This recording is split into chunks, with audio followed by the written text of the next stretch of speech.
Okay, so here we go. So these are the questions, and as I go through this, if you wish to kind of follow up or anything, you are more than welcome to do so. So if I read the question and you don't feel I have answered sufficiently, or you want to ask a subsidiary question, it's always good, because once we have the discussion going, might as well do it properly. So let's see what happens. So dear Ajahn, during the pandemic, I felt connected to Dhamma talks, deepening my spiritual practice. However, in recent years, I have felt disconnected. How can I go back to the right path? Thank you. That's kind of interesting. Yeah, during the pandemic, maybe there was, because of the difficulties in traveling, and there wasn't enough social connection, and you could see the danger in the world. Yeah, you look for that security somewhere else. And I think this is a little bit about this idea of contemplating illness and contemplating impermanence.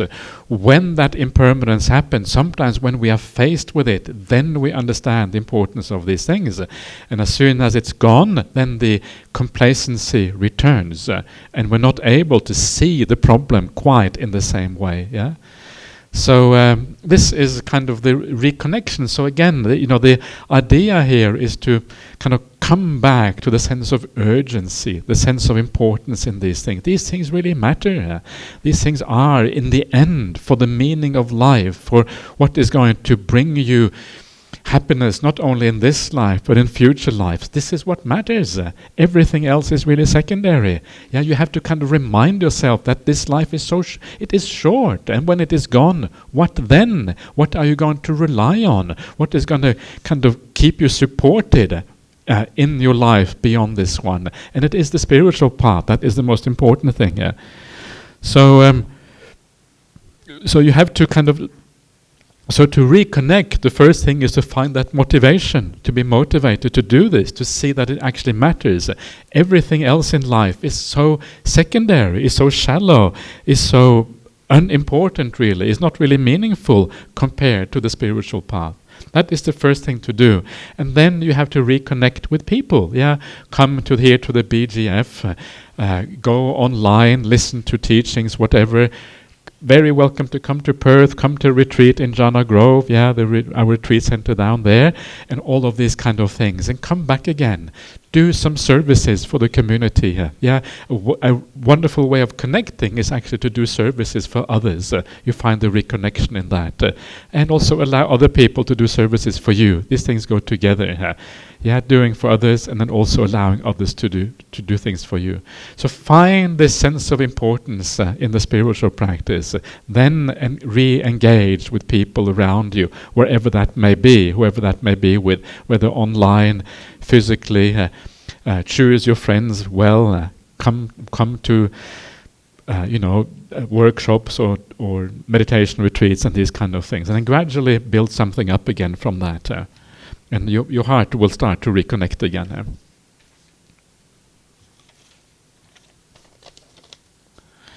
Dear Ajahn Brahmali, referring to the fourth one, the ocean, all the great rivers and the four castes, Buddha don't really try to change the society. Instead, he wanted to give people the way out. Similarly, do we apply in life when we can't change others, especially in the workplace, organizations, or family? What we do best is to give them a guide and probably a chance. How do we stay positive without feeling frustrated or helplessness? So yes, you give people a chance. When people in organizations or the workplace or whatever, where people are kind of not really are kind of doing bad things or not really doing the right thing, or in the family not happening. Very often you can only do so much. Yeah, it's not in our power to change other people. It's difficult enough to change yourself, for goodness sake. Yeah, if you really want to change, if you want to become a truly good person who never gets angry, how easy is that? It's not easy. It's difficult. To change ourselves is hard. And when you understand how difficult it is to change yourself, how can we demand of other people that they change? We cannot demand that. It's just impossible. It's very, very difficult for people to change.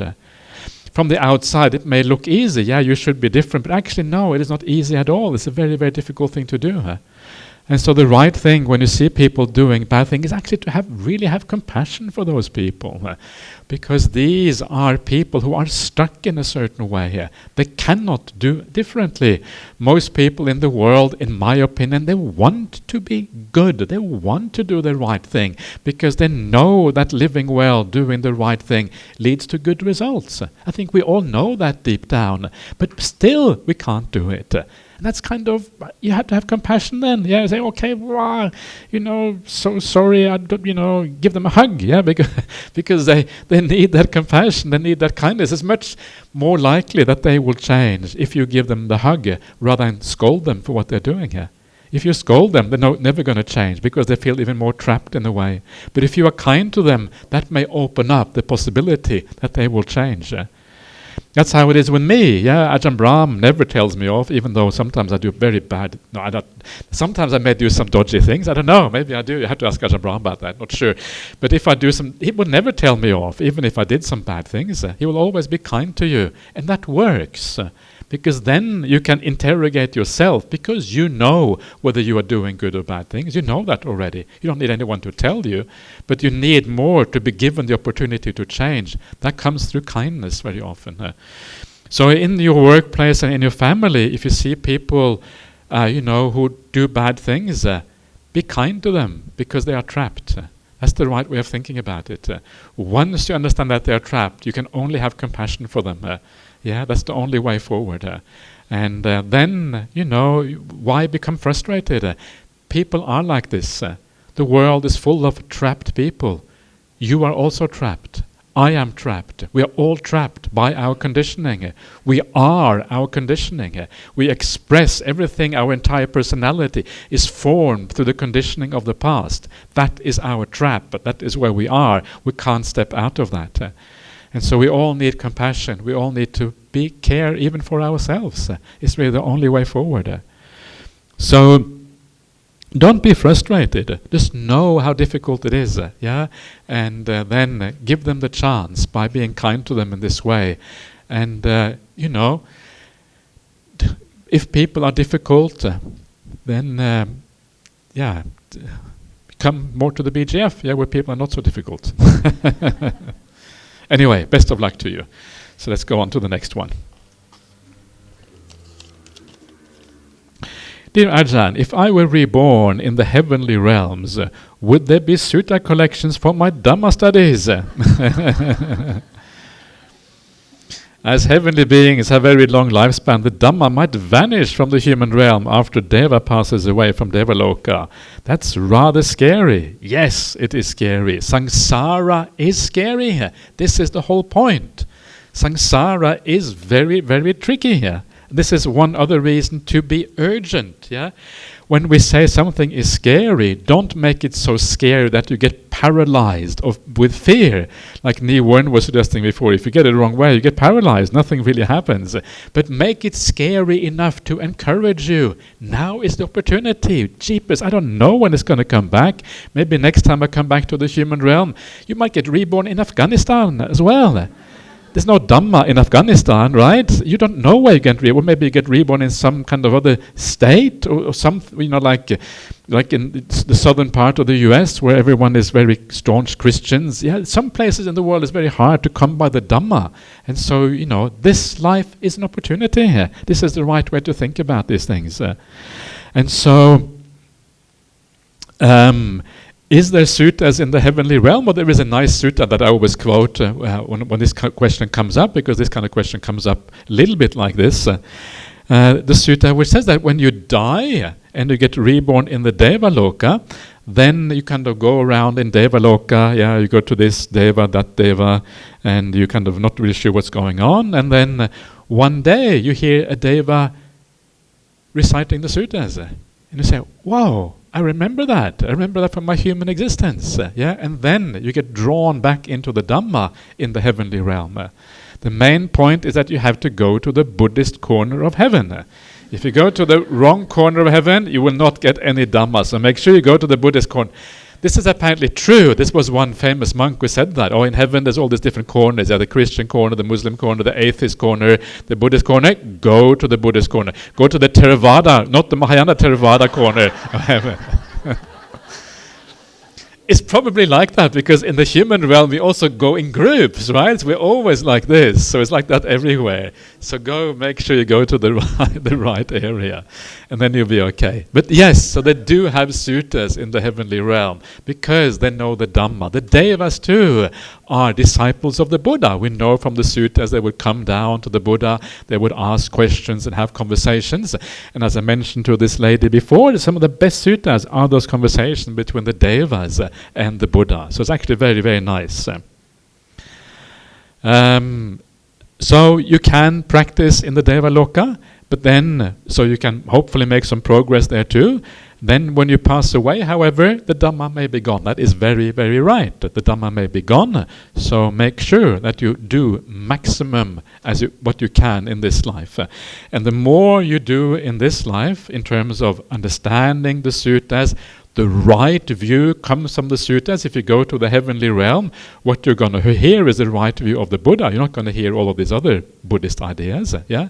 So when you go there, because you know the right word of the Buddha, and you have practiced the best of your ability, you have the best starting point for making the most out of that heavenly realm existence.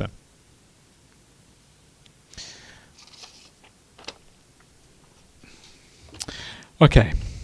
So, Ajahn, amongst ourselves, lay people, reading the sutta by ourselves, sometimes, as maybe most times, we might misunderstand or misinterpret the suttas. What is your advice how to best avoid this?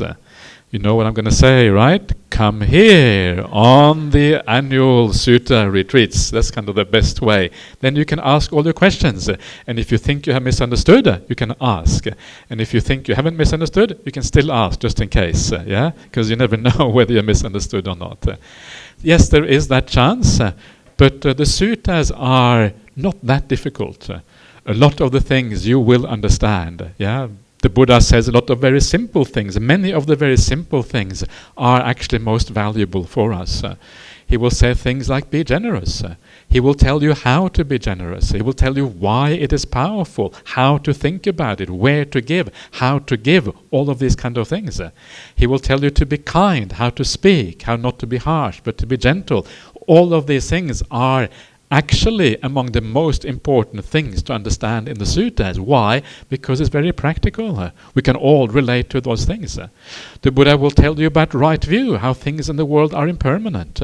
And when the Buddha talks about impermanence, really try to reflect on that. That is a very, very important teaching. So many of the things we're talking about today were about impermanence in one way or another. This is the right view. That right view is the foundation stone for the entire Noble Eightfold Path. The more right view you have, the more you're going to supercharge this entire practice because of that. So many things are easy to pick up. Occasionally there may be things you misunderstand, but they are often maybe the higher things. Start with the basic things, learn those, then come on the sutta retreat, listen to some of the online teachings, and after a while you start to be able to read the suttas on your own and to understand what is going on. It is not that complicated. People are sometimes too afraid of the suttas. They think it's some kind of scary thing. But it's not that scary actually. Sometimes it's even good fun. Sometimes it's even inspiring. Sometimes it's positive. Okay, last question for this evening.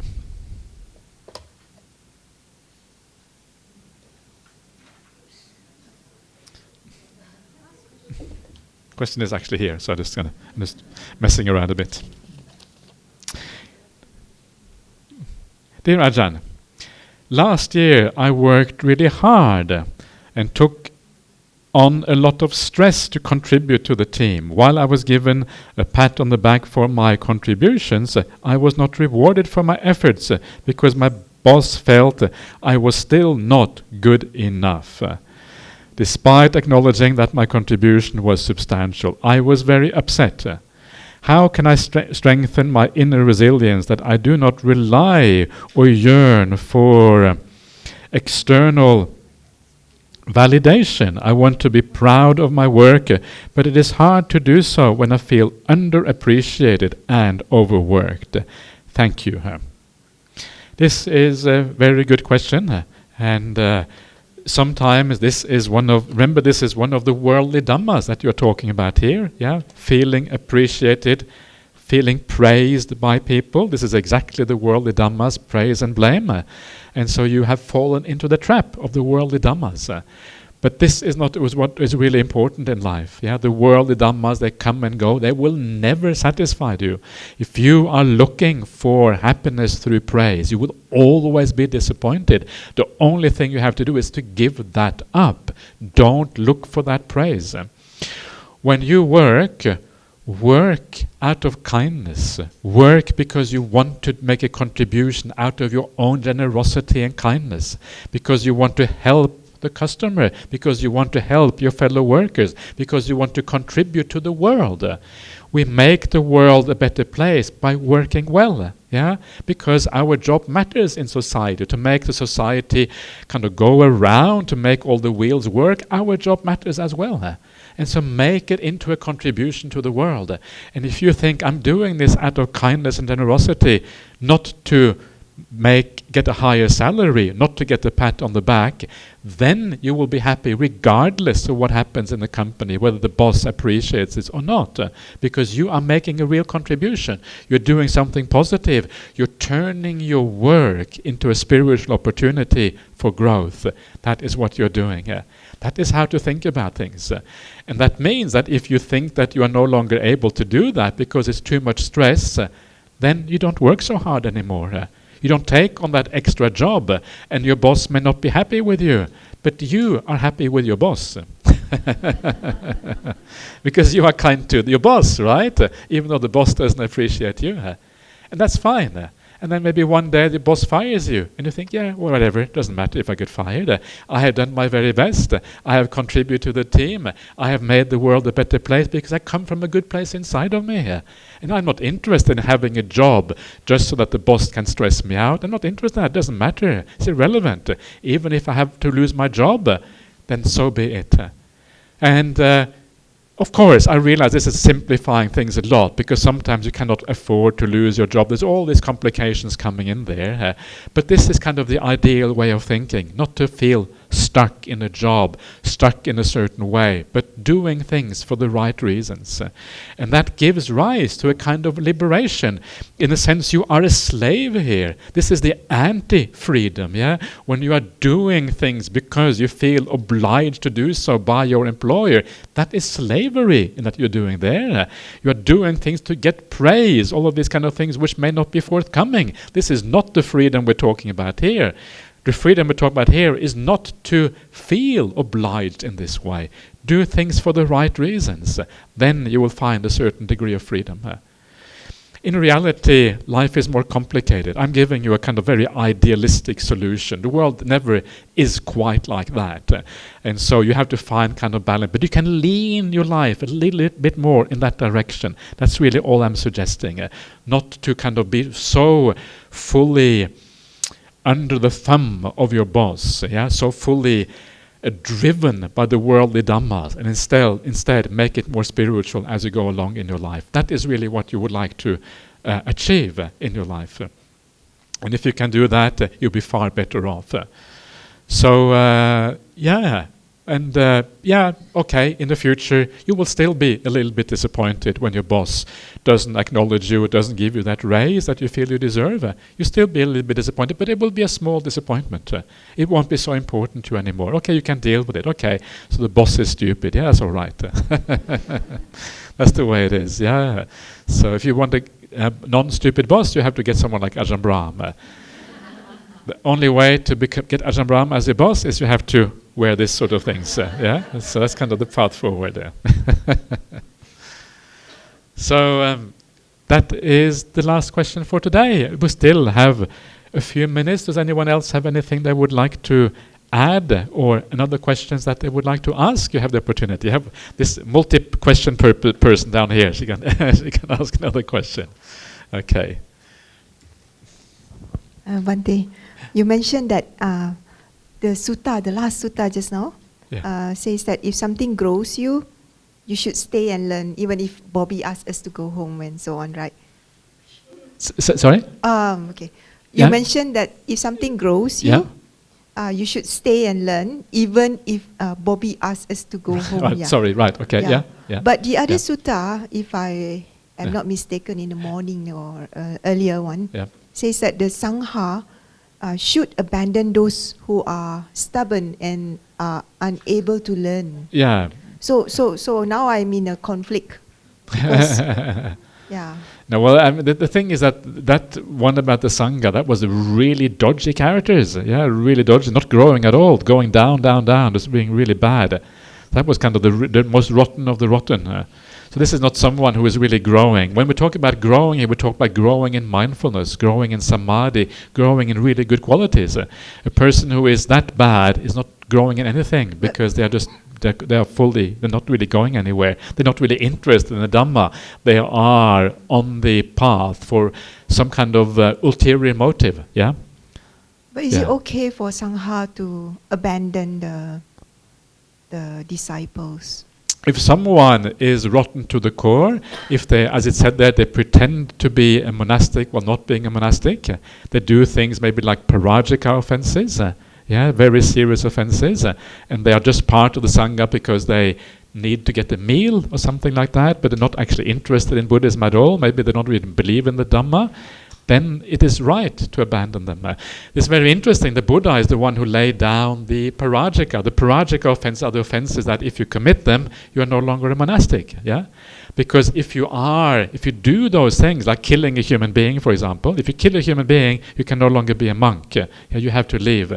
And the reason is because it goes so counter to the monastic life that if you allow those people to stay in monasticism, you are destroying the Sangha from within.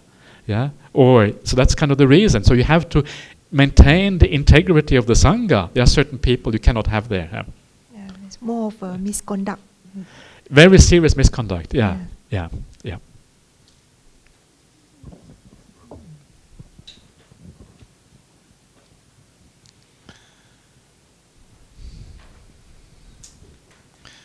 Okay, anyone else? Is everyone happy?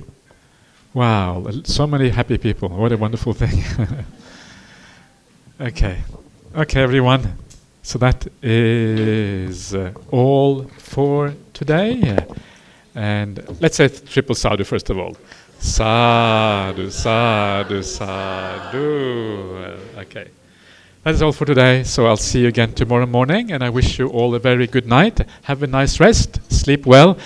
Before we call it a day, let's just pay respect to the Buddha Dhamma Sangha first of all.